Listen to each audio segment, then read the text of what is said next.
édition sur le RTB. Bonsoir à tous, voici les titres de ce 20h. Lutte contre les médicaments de la rue, plus de 2 tonnes de faux médicaments saisis à Godomain. La moisson a été présentée à la presse.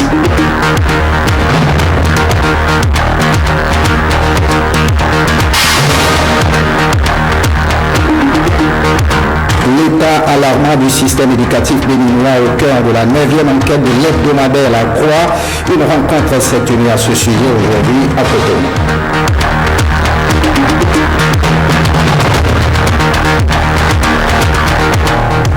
Et puis le putsch manqué en Turquie fait l'objet de restitution. Turgut Kural, l'ambassadeur de Turquie au Bénin, a entretenu les journalistes sur les circonstances dans lesquelles le coup d'État a été perpétré.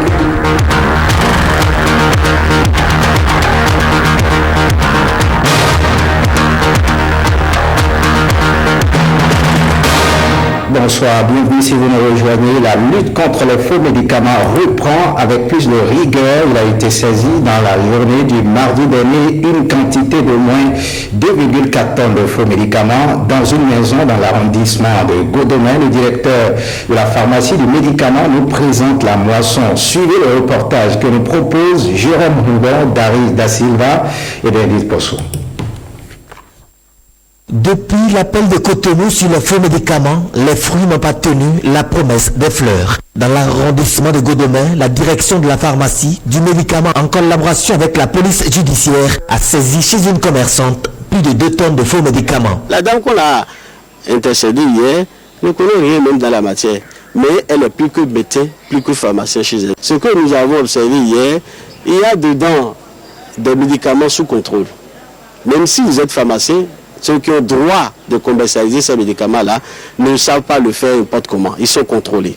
Le Bénin, dans l'organisation internationale, a droit d'importer certaines quantités de ces médicaments. Ça se retrouve très facilement chez ces gens-là. On a vu des formes solides, liquides, des injectables qu'on expose à 50 degrés, 45 degrés, enfermés dans une chambre. Pourtant, la vente de médicaments dans ces conditions est une infraction punie par la loi. Dans le domaine de l'acquisition, de détention et de vente des médicaments, la procédure est claire, définie par les lois accompagnées des décrets. Et en la matière, on ne peut pas se lever comme on veut pour aller vendre de médicaments. La dame appréhendée est une récidiviste sanctionnée il y a 1 an. Elle est actuellement en garde à vue pour la suite judiciaire. Je lance cet appel social à ces pratiquants pour leur dire d'arrêter et de cesser de faire de ce genre de pratiques. La précarité dans notre pays fait qu'on pense qu'en allant sur les étalages acheter ces médicaments-là, on peut faire de l'économie ou qu'on achète moins cher. Nous, on achète ça mort. Les peines encourues vont de 6 mois à 3 ans d'emprisonnement, assorties d'une amende de 100 000 francs à 1 million de francs CFA. Les autorités disent être décidées à lutter contre les faux médicaments et leurs auteurs. Le point du Conseil des ministres, le Conseil hebdomadaire des ministres s'est tenu ce mercredi. Vous aurez le point avant la fin de cette édition. La revue des activités du programme de renforcement de la performance au système de santé au cœur d'un atelier. Il s'agit de faire le point des contrats de partenariat avec les différents organes de presse qui ont pour rôle d'informer les populations sur les avantages du dit programme. Le reportage de Awal Sherif et François Zinsou. C'est un atelier d'évaluation des contrats de partenariat avec les différents organes de presse, notamment les radios communautaires, la presse écrite et les chaînes de télévision. À cette rencontre, il s'agit de faire le point des différentes communications de la mise en œuvre du programme de renforcement de la performance au système de santé au terme de 12 mois d'activité. Pour atteindre les objectifs de communication, nous avons contracté avec plusieurs partenaires. Nous avons également des contrats avec les radios dans les zones d'intervention du Fonds mondial qui vient d'adhérer à la mise en œuvre du FBR au Bénin. En nous réunissant, nous allons pouvoir remettre le train sur le rail pour que nous puissions atteindre véritablement le taux d'exécution de 100%, pourquoi pas pour les activités qui sont planifiées. Des efforts restent à faire encore pour accroître l'utilisation des services de santé par nos populations. Et c'est ce qui justifie le plaidoyer que nous faisons à chaque fois que nous avons l'occasion de rencontrer les médias sur l'information qu'ils doivent apporter aux populations pour accroître l'utilisation des services de santé au niveau de nos formations sanitaires. La Banque mondiale, l'Alliance internationale pour la vaccination et le Fonds mondial soutiennent le programme de renforcement des performances du système de santé sur 12 zones sanitaires au Bénin. En matière de qualité des soins, en matière d'offre de soins au niveau des formations sanitaires, nous pouvons dire que l'initiative a porté ses fruits, puisque nous sommes passés en 2012 de 52% en matière de qualité à près de 80% en matière de qualité au niveau de l'ensemble de nos formations sanitaires, qu'il s'agisse des centres de santé et des hôpitaux de zone. Mais en matière de quantité, des efforts restent à faire encore pour accroître l'utilisation des services de santé par nos populations. Une descente est prévue sur le terrain pour permettre aux professionnels des médias de faire le constat. On reste avec la presse. 14 techniciens ont reçu ce mercredi leur diplôme d'aptitude à l'emploi d'agent d'exploitation de radio et télévision. C'est au terme de 18 mois de formation professionnelle initiée dans le cadre de l'aide de l'État à la presse. Ulvaïs Balogou, Bernard Diobé était à la cérémonie de remise des diplômes. Reportage. Relever le niveau des techniciens de radio et de télévision en vue d'être au rendez-vous d'une presse professionnelle. Cette mission, l'Union des professionnels des médias du Bénin et la haute autorité de l'audiovisuel et de la communication en ont fait leur cheval de bataille. La Constitution a dit que l'État a le devoir d'assurer l'information aux populations. Et nous, associations, conscients du fait que l'État seul ne peut pas tout faire, nous nous dérangeons pour aider l'État dans ce rôle de service public. Cette formation est rendue possible grâce au partenariat public-privé entre le Centre de formation professionnelle de l'ORTB et le Centre de promotion des médias APM. C'est un partenariat initié en vue de pallier la déficience enregistrée au niveau des ressources qualifiées et spécialisées dans l'environnement médiatique de notre pays. La présente cérémonie de remise de diplôme nous permet donc de réaffirmer notre credo quant à la professionnalisation et la promotion des médias au Bénin qui nous tient à cœur. Une formation diplômante pour répondre aux exigences et aux défis du métier. Le RTB s'honore de croire à la formation. Le RTB s'honore de penser constamment qu'on ne peut pas exercer dans notre profession sans être suffisamment formé pour le faire. Simplement parce que notre responsabilité à tous est lourde. Et pour cette raison-là, il faut nécessairement que chacun d'entre nous sache exactement ce qu'il doit faire. Tout en relevant la pertinence et le bien fondé de cette formation, les 14 récipiendaires se sentent investis d'une mission, celle de faire face aux enjeux du numérique. La cause profonde d'un échec, d'une préoccupation d'ordre national au cœur d'une conférence de presse donnée ce mercredi par l'abbé Crépin Magoa Kapovi, soutenue par la Fondation Osiwa. La 9e enquête de l'hebdomadaire La Croix porte sur l'état alarmant du système éducatif béninois. La dite rencontre s'est déroulée à l'église Saint-Michel de Cotonou en présence des hommes des médias. Reportage Marie-Louise Perrin.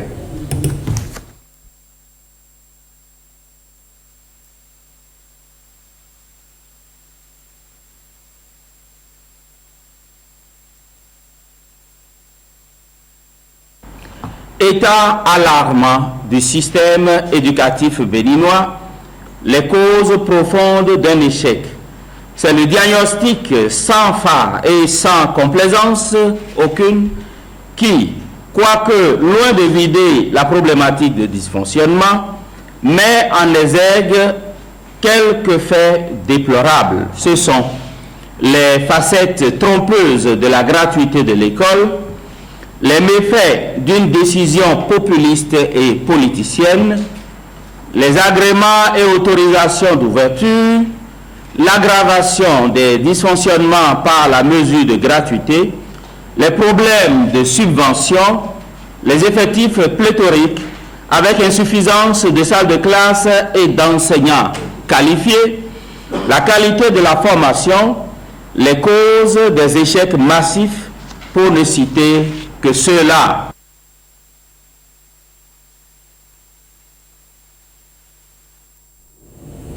Eh bien, quelques problèmes de son avec cet élément. Nous y reviendrons dans notre édition de 23h30. L'Université d'Abomey-Calavi et l'Institut des formations avancées IFAT aussi de Boycon se donnent la main. La convention entre les deux partenaires a été signée mardi à l'Université d'Abomey-Calavi. Suivez le point de la séance avec Dari Da Silva et Bénédicte Posso. Voilà l'acte qui marque le partenariat entre l'Université d'Abomey-Calavi et l'Institut des formations avancées, IFAT-OSI de Boycon. À travers cette initiative, la mobilité des chercheurs, des enseignants et des étudiants est assurée. Nous allons avoir l'appui de l'université mère qui est Abomey-Calavi pour nous appuyer, pour appuyer ce projet d'établissement qui se révèle être une solution pour résoudre la question de baisse de niveau du système éducatif dans notre pays.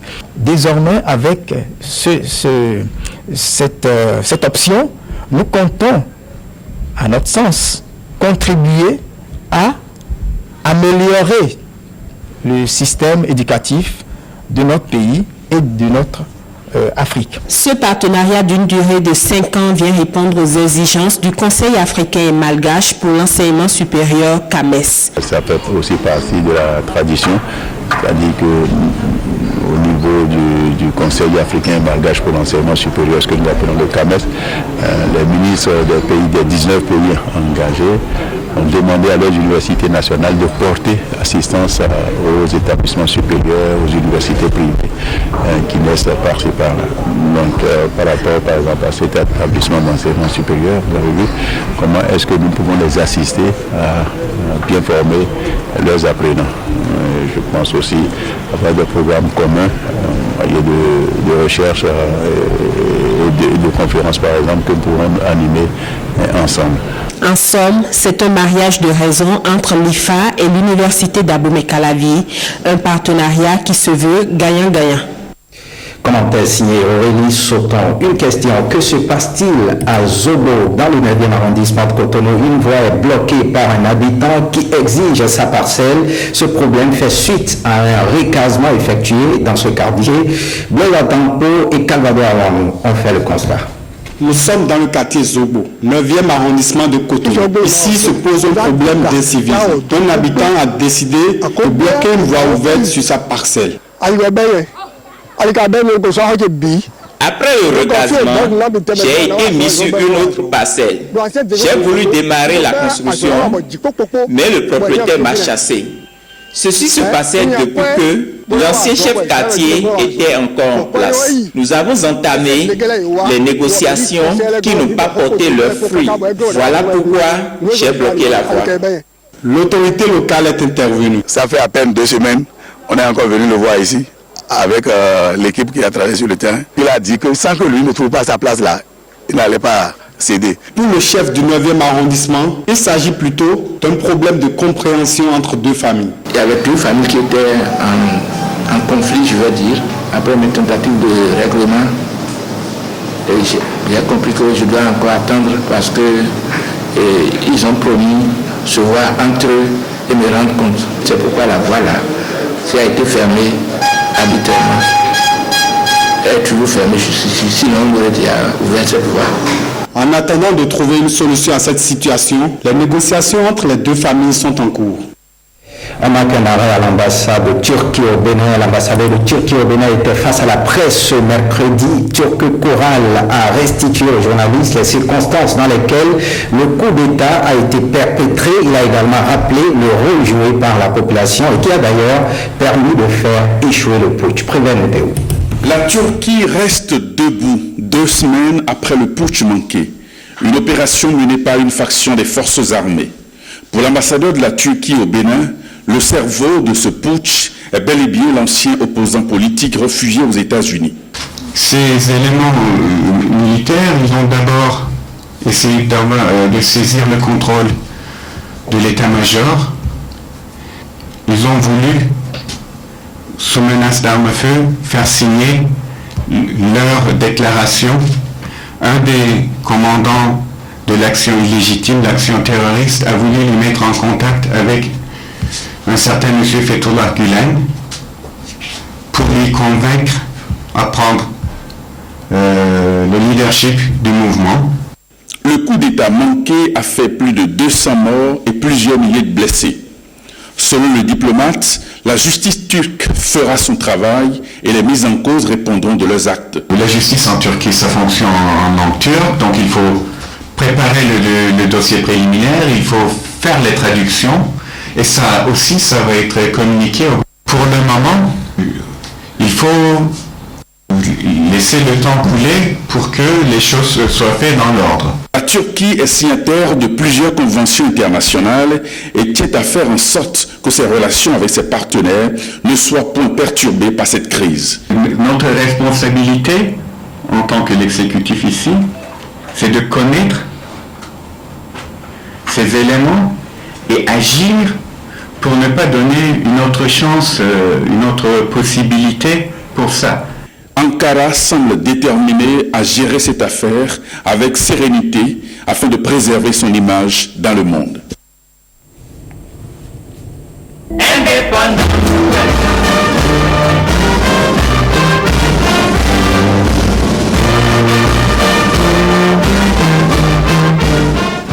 Voilà qui nous plonge dans l'ambiance du 1er août pour le bon déroulement du défilé du 1er août prochain. Le comité de pilotage sensibilise les citoyens sur les bonnes conduites à observer. Ceci à partir du jeudi 28 août prochain. Ces prescriptions s'adressent aussi bien aux journalistes de la route, aux forces de sécurité et de sécurité qu'aux journalistes. Au cours d'un point de presse tenu ce mardi à l'école de police à Cotonou, le chef d'escadron Lucien Bobou a décliné ces diverses prescriptions. Il est au micro de Aurélie Sauton.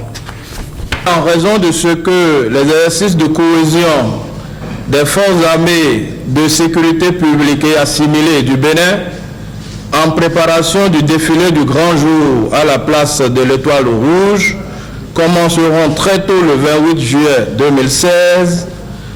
Tous les usagers sont respectueusement priés d'observer les dites prescriptions en respectant les injonctions des forces de sécurité qui seront positionnées aux différents points stratégiques pour empêcher l'accès à la place du défilé et les éventuelles perturbations. En ce qui concerne spécialement les éléments des forces de défense et de sécurité qui ne sont pas impliqués dans l'exercice, ils doivent savoir qu'ils ne sont pas exemptés des présentes consignes, qu'ils soient en tenue civile ou en uniforme, à pied, à moto ou en voiture. Il leur est demandé de faire honneur à la discipline militaire en ne forçant pas les passages, en créant des incidents inutiles comme ce fut le cas antérieurement. En tout état de cause, les éléments qui ne respecteront pas les présentes consignes seront purement et simplement déposés à leur commandant de force respectif pour la prise en charge appropriée. Les collègues responsabilisés à chaque point stratégique sont tenus d'accomplir leur mission avec courtoisie et fermeté pour l'atteinte des objectifs visés. Quant aux hommes des médias, grâce à qui les populations pourront suivre agréablement la diffusion d'événements, il leur est gentiment demandé de régler leurs problèmes d'accréditation avant le jour J, de suivre les consignes des forces de sécurité publique en ce qui concerne le respect de la zone de presse. Ils devront s'arranger pour que leurs interviews ne perturbent les ordres de départ et partant la circulation à la fin du défilé. Prenons à présent la direction de Septentrion. Le 1er août prochain, le nouveau préfet de la Donga va vivre sa première célébration de la session du Bénin à l'indépendance. Djougou, en tant que chef-lieu du nouveau département, abrite la manifestation avec quelques innovations. Firmé Bassao est allé constater les préparatifs et les derniers entraînements militaires. Regardez. Djougou, chef-lieu de la Donga, n'est pas du reste dans les préparatifs de la célébration du 56e anniversaire de l'accession du Bénin à la souveraineté internationale. Et pour réussir le pari, les entraînements démarrent sous de bons auspices avec les 500 éléments du 8e bataillon interarmes de Djougou.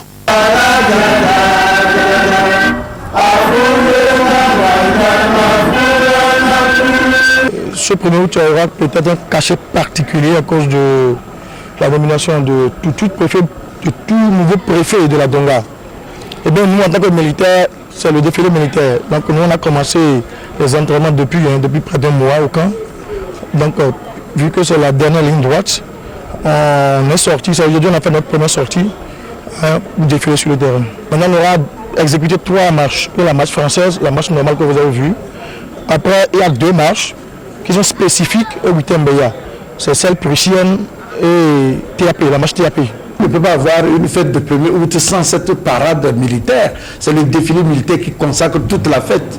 Donc ça, j'en reviens d'ailleurs. Je suis allé voir et le niveau de répétition. C'est très encourageant. Les exercices de cohésion prévus pour démarrer ce jeudi regroupent aussi bien les éléments du 8e BIA que ceux de la gendarmerie et de la police. Mais en attendant ces parades, tous les soins sont donnés à la ville. La première célébration du nouveau départ à Djougou rime bien avec de nouvelles pratiques. Le défilé se fera, nous avons voulu délocaliser, pourquoi nous sommes en train de prendre les pas du nouveau départ. Nous aussi, nous avons voulu, on a choisi un nouvel artère qui vient d'être fait, très propre, joli, c'est devant la place de l'Indépendance. Surtout, nous avons voulu que ça se passe là, pour que ça rime avec l'indépendance de notre département. Au bout du rouleau, les populations de Djougou auront droit à un beau spectacle le 1er août prochain, rassurent les organisateurs. Restons dans la ferveur du 1er août. Apprenons davantage sur la devise du Bénin. Gemma Katrayen nous édifie à travers ce magazine. Notre devise, c'est-à-dire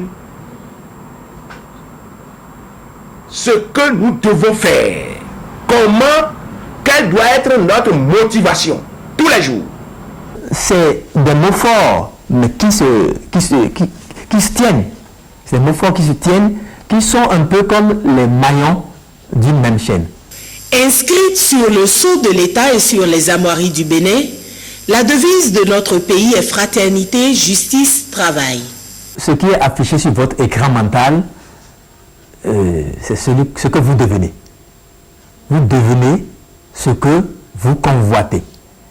Donc, il faut qu'à chaque instant, on rappelle aux Béninois qu'ils sont des frères et des sœurs, et qu'ils doivent être justes les uns envers les autres, et qu'ils doivent vivre par le travail, et le travail bien fait. Ça doit être rappelé à tout instant. Fraternité, justice, travail, un ensemble de mots, la devise que notre nation s'est choisie pour la respecter. Un pays ne se développe pas dans le désordre. Un pays ne se développe pas de manière où chacun se met de son côté pour évoluer. Non, un pays ne se développe pas tant qu'il n'y a pas une justice qui oblige chacun à faire les choses dans les règles de l'art. Un pays ne se développe pas avec des paresseux. Le pays doit se développer avec des travailleurs. Nous devons cultiver entre nous la fraternité. Nous devons cultiver entre nous la justice. Et pour que nous puissions survivre, chacun en ce qui nous concerne, nous devons travailler. Parce que c'est le travail qui fait de l'homme un être respecté, respectable. 3 mots, 3 valeurs en symbiose avec l'hymne national. Je pense que c'est l'hymne national qui a inspiré la devise. Je retrouve parfaitement dans le couplet et aussi dans le refrain de notre hymne national les valeurs qui sous-tendent notre devise, à savoir fraternité, justice et travail. Quand on prend le premier couplet, l'appel à l'unité, il ne peut y avoir unité si chaque Béninois n'est pas conscient du fait qu'il est le frère de l'autre Béninois. Dans le premier couplet, on retrouve cette valeur-là de la fraternité. Fraternité, justice et travailler. Quand je prends les autres couplets aussi, qui appellent à la sérénité, qui appellent à l'unité, qui appellent à l'optimisme, je crois qu'on ne peut pas avoir tout ça s'il n'y a pas un minimum de justice, s'il n'y a pas un minimum d'équité sociale. Et justement, le troisième couplet appelle au travail. Il y a des ressources, il y a des richesses au Bénin. Nous pouvons nous permettre le droit d'espérer, mais à condition qu'on se mette résolument au travail et qu'on exploite à bon escient ces ressources-là. Je voudrais nous appeler, moi-même y compris, à une conscience collective pour le développement de notre pays. C'est très important. Et je dis, il ne suffit pas seulement qu'on soit là pour dire ça ne va pas, ça ne va pas, ça ne va pas, ça ne marche pas, ça ne marche pas. Mais ça ne va pas. Qu'est-ce que nous apportons chacun en ce qui nous concerne pour que ça puisse aller? C'est la question qu'il faut qu'on se pose. Le sens profond de la devise de notre pays doit être inculqué à la couche juvénile, revisité par les adultes pour booster le patriotisme du citoyen béninois.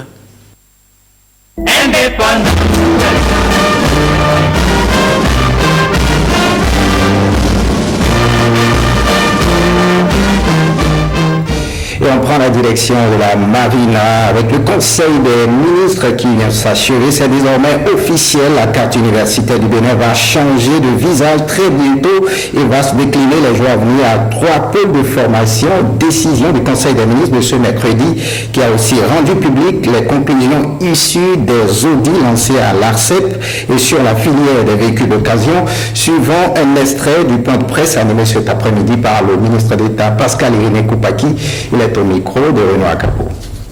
Il a décidé de mettre fin à la régionalisation de l'enseignement supérieur et exprime par la même occasion la ferme volonté d'améliorer les conditions de travail des enseignants et des étudiants, de renforcer toutes les infrastructures.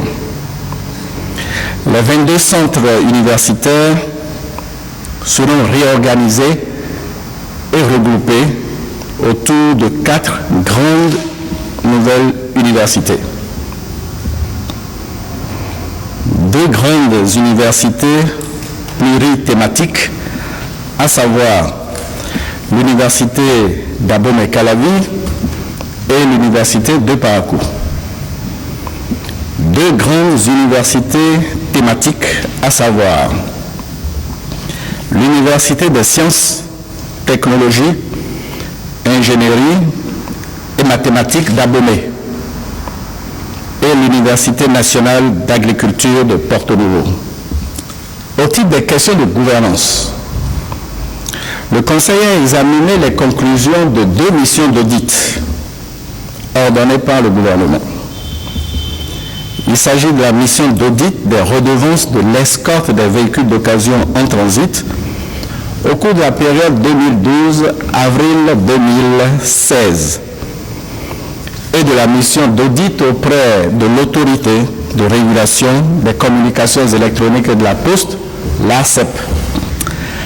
La mission d'audit a révélé de nombreux dysfonctionnements dans l'organisation de la filière et dans la gestion des redevances liées. Un écart non expliqué à ce jour de plus de 9 milliards de francs CFA entre le total des virements effectués en 2012 par la Ségub et le montant constaté sur les comptes bancaires du Trésor.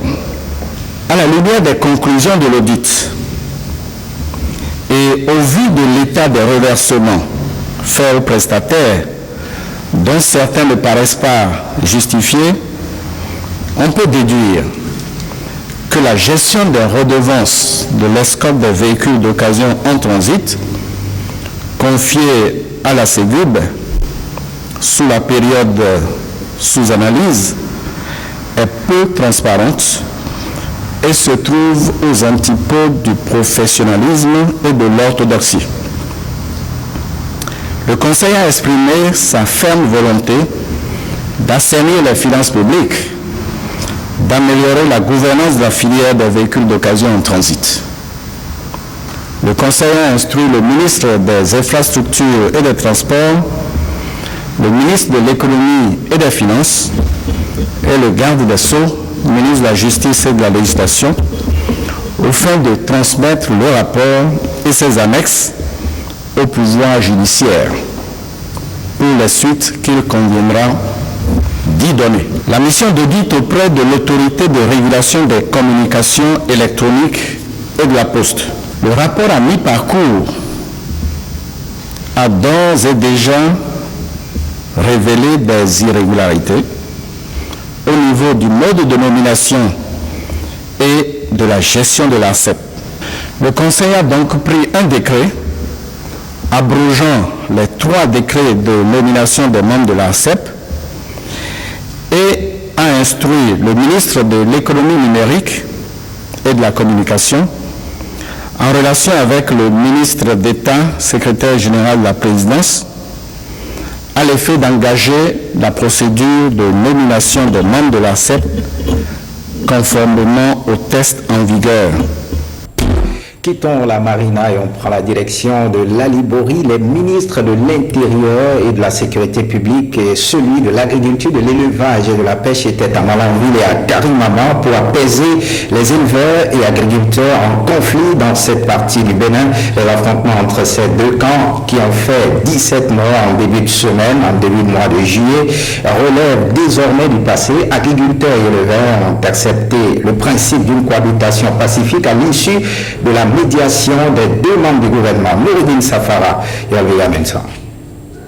La communauté Peul de Karimama et de Malanville estime qu'elle est victime de plusieurs cas d'injustice et les auteurs des exactions ne sont souvent pas inquiétés. Leurs représentants énumèrent une série de meurtres et autres cas de violence perpétrés à l'encontre de certains de leurs frères. Les affrontements de Guéné dans la commune de Malanville constituent une des conséquences de l'impunité des auteurs des meurtres. Suite aux affrontements entre éleveurs et agriculteurs le 6 juillet dernier, les éleveurs ont enregistré plus de morts dans leur rang et auraient même l'intention de prendre leur revanche. Il y a un problème dans la zone de Malanville-Karimama.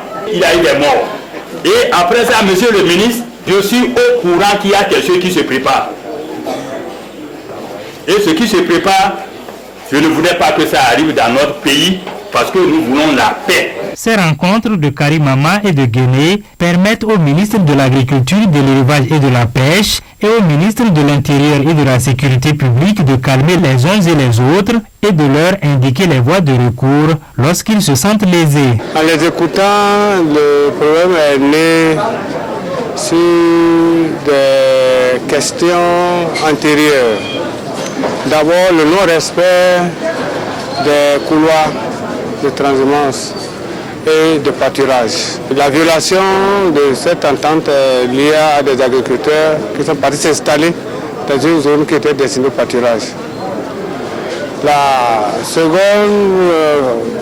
question qui a mis le feu aux poudres, les éleveurs se sentent brimés parce qu'ils se disent qu'il y a une impunité.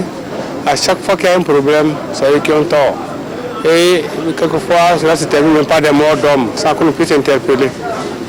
Et enfin, ils ont soulevé également l'usage de plus en plus fréquent de produits psychotropes qui amènent certains jeunes à poser des actes franchement regrettables. Et à toutes ces questions, nous avons pu répondre et donner le message d'apaisement qu'il faut aux populations en les rassurant que désormais, avec le nouveau gouvernement, le gouvernement de Patrice Talon, il n'y a plus l'impunité. À Karimama comme à Guéné, les deux parties comprennent qu'elles ont le devoir de respecter les couloirs de passage du bétail, mais surtout que nul n'a le droit de se faire justice. Fin de ce journal, merci de l'avoir suivi. Suivez à 21h le point du Conseil des ministres et à partir de 22h les feuilletons, les choix de l'amour et oui, Valtuo. Le journal du soir est prévu à 23h30 avec Héloïse Jonathan. Retrouvez cette édition sur le site de l'ORTB, www.ortb.dj. Merci de votre fidélité. Bonne suite des programmes sur l'ORTB.